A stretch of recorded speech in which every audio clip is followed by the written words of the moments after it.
Selamat pagi dan selamat berjumpa kembali dengan saya, Puji Rahayu, penyuluh dari Kecamatan Argomulyo Salatiga dalam program Suluh Suara Penyuluh, suatu program kerjasama antara Bimas Kristen Salatiga dengan Radio Betani FM Salatiga.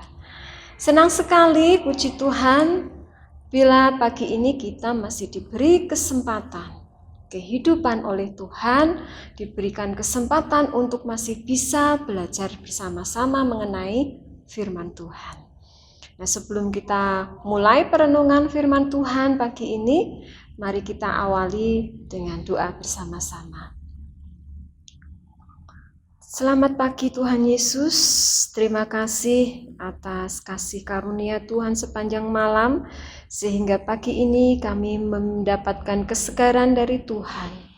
Bapa di surga, pimpin kami, berkati hati dan pikiran kami pada pagi hari ini, supaya kami dapat benar-benar mendapatkan pemahaman mengenai firman Tuhan yang akan kami dengarkan.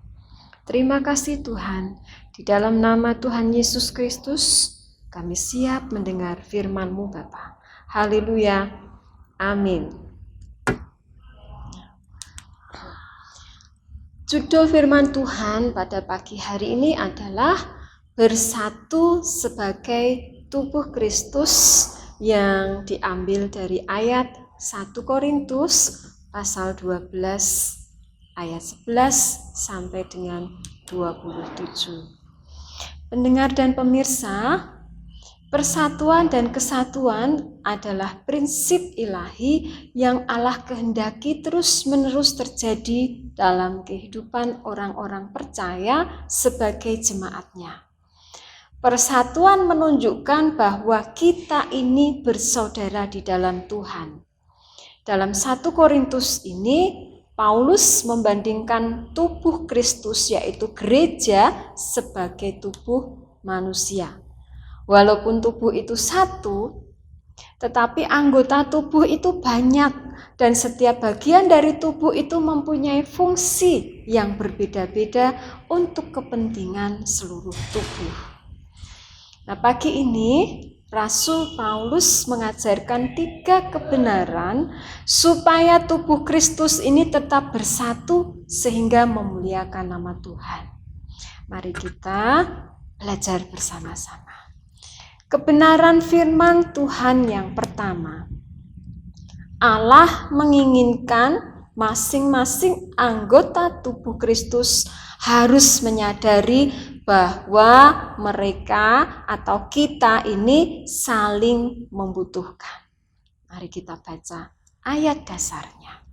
Di dalam 1 Korintus pasal 12 ayat 20 sampai 22. Demikian firman Tuhan, memang ada banyak anggota, tetapi hanya ada satu tubuh.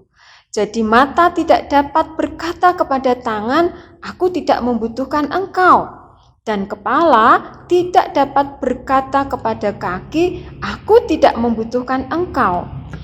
Malahan justru anggota-anggota tubuh yang nampaknya paling lemah, yang paling dibutuhkan. Pendengar dan pemirsa, ada satu ilustrasi yang dapat kita pakai untuk menggambarkan apa yang dimaksud oleh ayat ini tadi. Ada satu perbincangan antara wajah, tangan, kaki, dan perut. Ya, awalnya mereka hidup rukun. Namun suatu hari mereka ada satu timbul perselisihan karena mereka merasa bahwa menganggap diri mereka itu masing-masing paling penting dan paling menonjol. Nah, diawali dari kaki. Kaki merasa penting karena manusia kalau tanpa kaki itu tidak bisa pergi kemana-mana.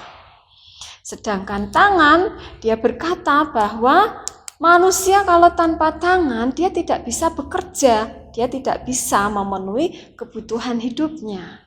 Sedangkan wajah, ya tidak mau ketinggalan dia ya, dengan rasa yang congkak dia berkata bahwa manusia tubuh kalau tanpa wajah itu tidak akan dihargai. Manusia yang tampan, manusia yang cantik itu membuat orang itu dikagumi.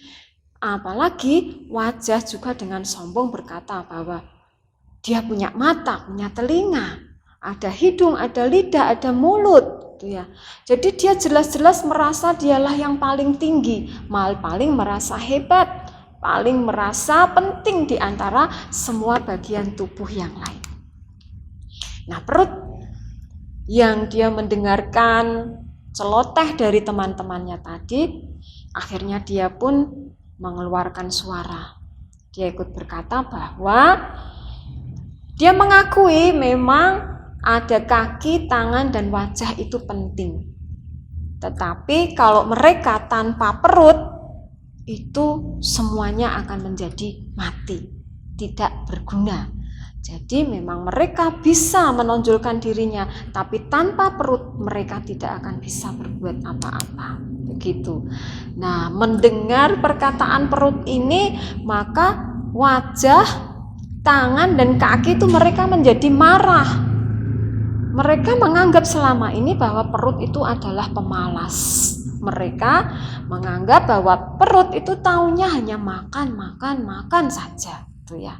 Apapun yang diperbuat oleh tangan dan kaki dan juga wajah itu dianggap tidak apa-apa oleh perut, karena itu membuat mereka marah. Akhirnya mereka memutuskan akan mulai mengabaikan perut. Mereka tidak mau lagi mencarikan makanan untuk perut. Biar saja perut tidak ada gunanya. Itu mereka berpikir seperti itu. Maka mulai saat itu perut tidak menerima makanan selama berhari-hari. Ya, perut menjadi lemah. Tapi anehnya nggak hanya perut saja yang lemah. Kaki, tangan, itu semua merasakan lemah. Kaki tidak mampu melangkah, tangan tidak mampu bekerja karena lemah. Sedangkan wajah yang harusnya tersenyum, yang menampakkan wajah yang baik, itu mulai beberapa hari sejak perut tidak makan, wajah itu penuh dengan kerut-kerut menahan sakit karena perutnya itu juga menahan sakit. Semuanya merasakan lemah, tidak berdaya. Nah, mulai saat itu kaki, tangan, wajah pun mereka menyadari kesalahannya. Dan akhirnya mereka menyadari dan mereka mulai bersatu, bahu-membahu, bekerja sama satu dengan yang lain. Nah, pemirsa dan pendengar, Paulus merefleksikan kesatuan tubuh dengan anggota-anggotanya yang bekerja secara harmonis untuk mengatasi perpecahan dalam gereja karena keanekaragaman karunia yang dimiliki. Tidak ada seorang anggota pun yang dapat membandingkan dirinya dan mengontraskan dirinya dengan anggota yang lain. Karena setiap anggota berperan penting dan saling membutuhkan satu dengan yang lain. Jadi masing-masing anggota tubuh Kristus harus menyadari betul bahwa mereka saling membutuhkan sebagai tubuh Kristus. Itulah kebenaran yang pertama. Kebenaran yang kedua yang perlu kita pelajari adalah bahwa Allah menginginkan masing-masing anggota tubuh Kristus itu saling menghormati. Didasari dari ayat yang ke-23 dan ke-24 ya. Kita baca bersama-sama. Dan kepada anggota-anggota tubuh yang menurut pemandangan kita kurang terhormat, kita berikan penghormatan khusus. Dan terhadap anggota-anggota kita yang tidak elok, kita berikan perhatian khusus. Hal itu tidak dibutuhkan oleh anggota-anggota kita yang elok. Allah telah menyusun tubuh kita begitu rupa sehingga kepada anggota-anggota yang tidak mulia diberikan penghormatan khusus.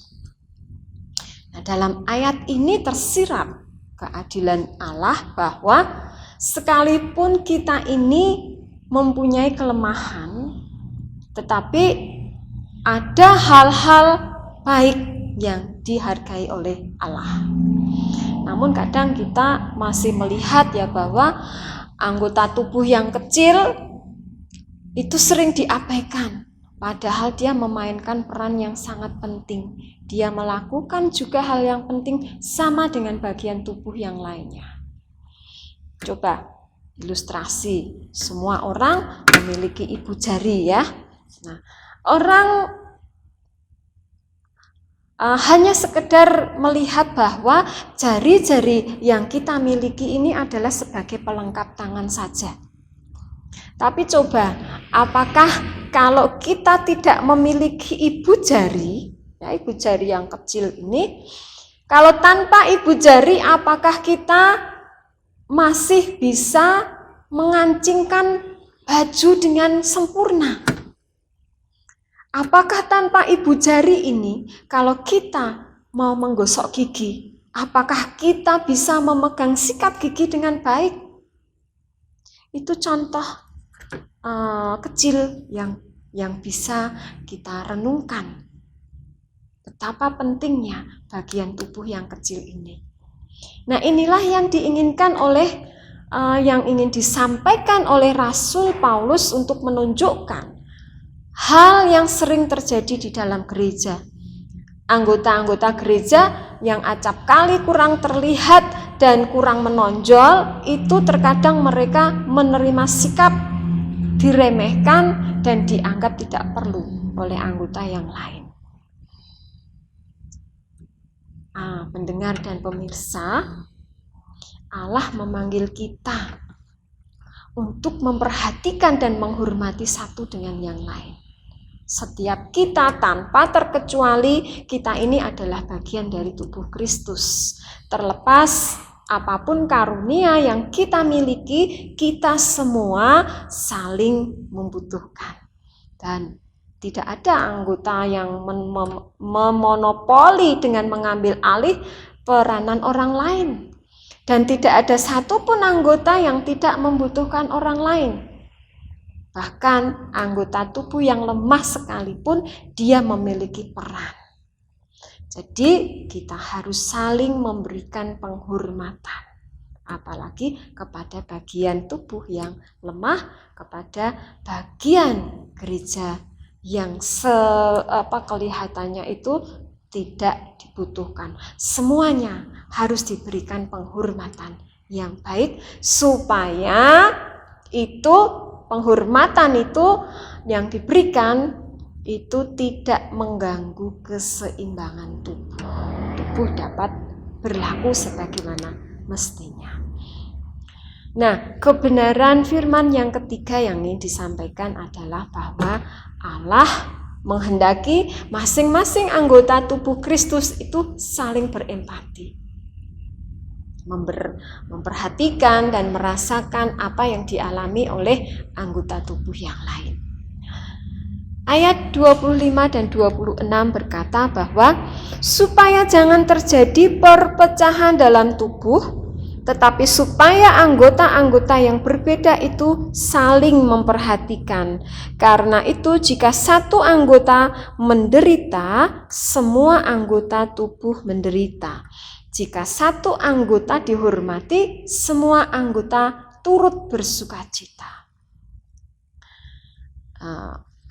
Saya mau bertanya nih ya, adakah di antara para pemirsa dan pendengar yang pernah merasakan sakit gigi? Bagi yang pernah merasakan sakit gigi, itu kalau kita merenungkannya, itu merupakan satu hal yang menarik. Karena satu bagian yang sakit, tapi seluruh tubuh itu merasakan sakit dan terganggu semuanya. Nah, seperti itulah yang dimaksud oleh Rasul Paulus. Jika satu anggota menderita, semua anggota turut menderita. Sepanjang pasal 12 itu Paulus menggunakan metafora sebuah tubuh untuk menggambarkan orang-orang Kristen di dunia. Ketika seorang saudara seiman mengalami penganiayaan, mengalami duka cita atau pencobaan, kita merasakan sakit seolah-olah kita sendiri yang mengalami penderitaan itu. Nah, sebagai tubuh Kristus, penderitaan saudara seiman itu membangkitkan belas kasih kita, mendorong kita untuk berbuat sesuatu. Mungkin kita dapat mendoakan, memberikan kata-kata penguatan, atau melakukan apa saja yang diperlukan untuk memulihkan saudara kita yang sedang sakit ini. Harusnya demikianlah ya caranya kita semua hidup sebagai satu tubuh. Nah, sebagai sesama anggota tubuh Kristus itulah ya kita harus mengakui bahwa dengan adanya perbedaan satu dengan yang lain itu merupakan hal yang wajar, yang harus diterima dengan lapang dada. Karena dengan adanya perbedaan ini itu bukan dimaksudkan untuk membandingkan satu dengan yang lain, tapi justru perbedaan itu adalah untuk memperkaya dan untuk memperlengkapi satu dengan yang lain. Nah, oleh karena itu, suatu gereja yang anggota-anggotanya itu saling iri karena mempersoalkan perbedaan dan tidak bisa bersatu karena setiap anggotanya itu mempertahankan keegoisan masing-masing, gereja itu tidak akan memiliki kekuatan untuk melakukan hal-hal besar. Gereja itu tidak mungkin bisa berkembang. Nah, ini adalah kalau gereja itu tetap seperti itu adalah masalah yang serius. Hal itu dapat, ya perpecahan itu dapat menghancurkan dan bahkan membuat kematian suatu gereja Tuhan. Dan tentunya ini bukanlah hal yang dikehendaki oleh Kristus sebagai kepala gereja. Pendengar dan pemirsa suluh, belajar dari firman Tuhan yang ditulis oleh Paulus ini, marilah kita sebagai sesama tubuh Kristus, kita harus bersatu, kita saling membutuhkan, kita saling menghormati, dan kita harus saling memperhatikan. Maka dengan demikian, maka tubuh Kristus akan menjadi suatu tubuh yang sehat dan kuat, akan dapat menjadi gereja yang kuat dan sehat. Demikian perenungan firman pada pagi hari ini, dan kita akan tutup juga di dalam doa. Bapa di surga, terima kasih karena pagi hari ini Tuhan kami sudah mendengar firman-Mu. Kami berdoa kiranya Tuhan Yesus mengajari kami sebagai tubuh Kristus untuk kami saling memperhatikan, saling menghormati, saling mengasihi satu dengan yang lain, sehingga kami dapat menjadi satu tubuh Kristus yang kuat dan sehat. Kami berdoa Tuhan, kiranya berkat Tuhan turun atas bangsa Indonesia ini, berkat persatuan dan kesatuan turun atas bangsa kami di bawah pemerintahan Bapak Presiden Jokowi beserta dengan jajaran pemerintahannya. Kiranya Tuhan memakai para pejabat negeri ini dari pusat sampai ke pemerintahan daerah untuk kami bisa melaksanakan persatuan dan kesatuan bangsa, sehingga suasana yang ada di bangsa ini boleh dipulihkan untuk kemuliaan nama Tuhan. Kami juga berdoa Bapa untuk kota Salatiga. Kami berdoa kiranya Tuhan memakai BKGS sebagai pemersatu gereja-gereja di Salatiga ini, untuk gereja saling satu dengan yang lain bergandeng tangan untuk memajukan gereja Tuhan di Salatiga ini, bekerja sama satu dengan yang lain untuk dapat memberkati kota Salatiga dengan kemuliaan Tuhan, karena Tuhan hadir di tengah-tengah Salatiga ini. Kami berdoa juga kiranya Tuhan memberkati Radio Betani FM Salatiga untuk juga dapat menjadi alat kemuliaan Tuhan, memberitakan firman Tuhan dimanapun dan kapanpun berada. Siaran ini, firman Tuhan yang disiarkan dapat memberkati banyak orang untuk kemuliaan nama-Mu. Terima kasih Tuhan Yesus. Terima kasih Bapa. Kami mengucap syukur untuk firman Tuhan, untuk kesempatan yang indah pada pagi hari ini. Dalam nama Tuhan Yesus Kristus, kami berdoa Tuhan. Haleluya. Amin. Sampai berjumpa kembali di dalam acara suluh yang akan datang. Tuhan Yesus memberkati.